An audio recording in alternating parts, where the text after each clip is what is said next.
Hey, so here I am. Same day, same t-shirt. I just want to make back-to-back videos because I'm in the mood and nobody else is in the house, so you can't hear people running up the stairs or my mom calling me, Charlotte, come take out the dishes!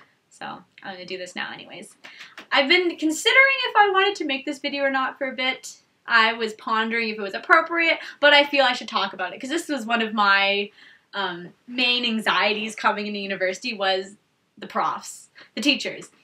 And I've had very different experiences in my courses with profs. I've had really good ones, I've had meh ones, and other ones I've been thinking, first day of class, when does this course end?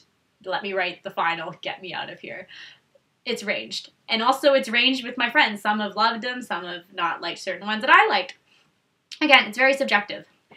And in this video, I want to talk not only about the profs, but marking, because they're very closely linked.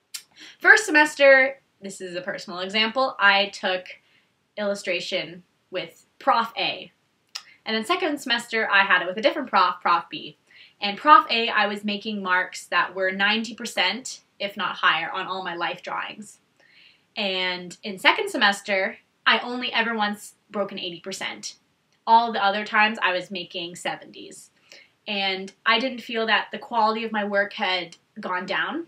I feel that it actually improved a lot. However, those teachers came from very different backgrounds in their art journey. Of course, they're both more than qualified to teach.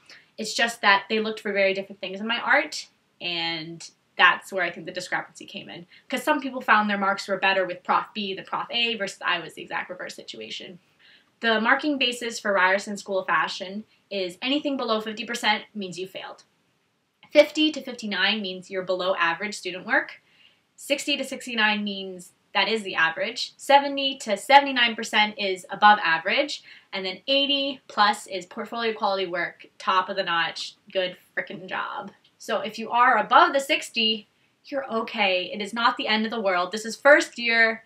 No one's ever going to ask you an internship or, excuse me, I'm holding back a burp, or at a job, what did you get in first year textiles? They don't care. They won't ask that. They'll look at your most recent transcript and that's it.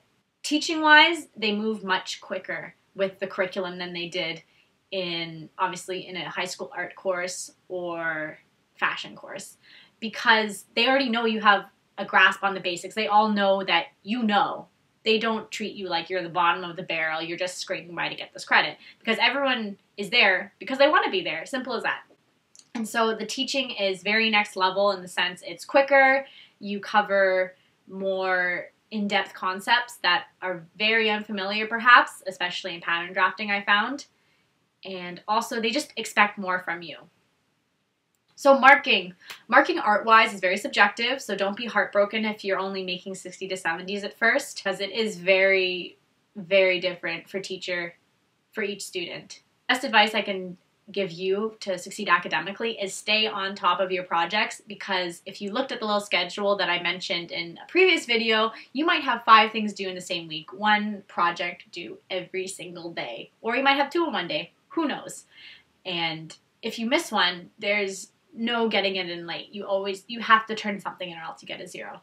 As for process work, that again, I mentioned that counts a lot for your mark, and indeed it does. If you miss a deadline to show your prof your rough drafts or your semi-finished product, whatever checkpoint they need, you can lose those marks, and that's really detrimental to your overall mark. No matter how good your final product is, if you did it the night before, you don't have project work to show, so you're not going to get those marks. As for things like written assignments, which you'll be doing for Intro to Fashion and History of Art, my marks greatly varied. History of Art is very cut and dry, similar to English in the sense you research something, you get a lot of sources, you sound really smart, and you write an essay.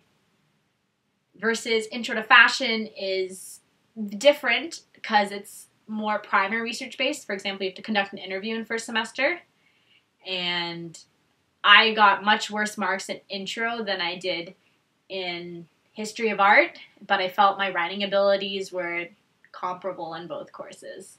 And also, thing with Intro to Fashion is that it's such a big course that everyone has to take. There's only one section that a lot of graduate graduate advisors or graduate associates. Essentially, they're called GAs. You can call them TAs if you want. And they help do the marking.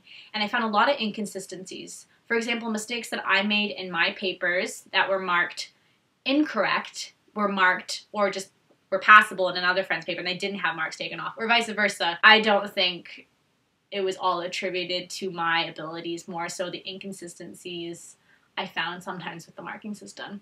That is my 2 cents. There are people that did great in that course. However, I was just considered like your average student, and I don't settle for average. That's all.